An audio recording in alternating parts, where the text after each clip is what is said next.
Well, there's really only one place to start tonight, isn't there? The Etihad Stadium, where Manchester City completely dismantled Liverpool with a commanding 3-0 win. It was a performance full of control, confidence, and that ruthless edge we've come to associate with Pep Guardiola's sides. But despite the scoreline, there's been plenty of discussion about one key moment in the first half, Virgil van Dijk's disallowed header when the score was still 1-0. So let's dig into that, because it's one of those moments that really divides opinion. Should the goal have stood? Was it the correct decision? Or are we once again stuck in football's famous gray area of interpretation and subjectivity?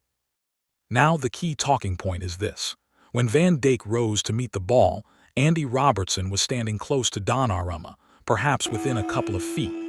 The assistant referee ruled that Robertson was in an offside position and that his presence interfered with the goalkeeper's ability to make a save. That meant no goal. The big question, though, is whether Robertson's actions or lack of them actually impacted play. If you look closely at the footage, Van Dijk wins the header cleanly. Donnarumma begins to move slightly to his right, anticipating the direction of the ball, but then pivots back to his left. That tells you that he could clearly see where the ball was going. Robertson ducks underneath the ball, he doesn't move towards it, doesn't make contact, doesn't block the goalkeeper's view. In fact, you could argue that by ducking, he actually gives Donnarumma a clearer line of sight. The law, of course, says that a player in an offside position is only penalized if they're clearly obstructing an opponent's line of vision, or if they make an obvious action which clearly impacts an opponent's ability to play the ball. Those are the two clauses that matter here. The debate is about whether Robertson's movement counts as an action, and whether his proximity alone was enough to interfere. Now we've seen similar situations before. There was one with Bernardo Silva last season where a player was standing close to the goalkeeper, and in that instance, the goal was allowed to stand. It was actually the same referee, which just shows how much interpretation plays a role. Two very similar incidents, two different outcomes. From one angle, yes, Robertson is close to Donnarumma, very close in fact, but is that enough? Donnarumma doesn't hesitate. He tracks the flight of the ball perfectly and dives at the exact moment Van Dijk heads it. He's a tall goalkeeper, 67, and he has a completely unobstructed view over a player who's about 58. There's no sign of hesitation, confusion, or loss of sight. The dive he makes is in line with where the ball goes into the net. That suggests he saw it all the way. So the question becomes, what was the obvious action that supposedly impacted the goalkeeper? Because ducking out of the way, moving away from the ball, isn't an action that interferes. If Robertson had leaned in, thrown a leg at it, or tried to head it, that would clearly be active involvement. But simply getting out of the way of a shot, that's not obstruction. That's avoidance. And that's where this becomes one of those subjective gray areas the officials always talk about. Dermot Gallagher explained it well. The decision on the field was made by the assistant referee, not the VAR. The on-field call was no goal. VAR then reviewed it and decided there wasn't a clear and obvious error, so the referee wasn't sent to the monitor. In other words, VAR agreed it was a matter of interpretation and chose not to overrule. That's important because people sometimes forget that VAR isn't there to re-referee every decision.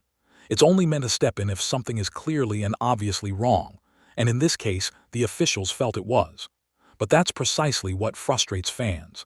In one match, it's deemed interference, and in another, it's not. There's no consistent definition of what impacting the goalkeeper actually means.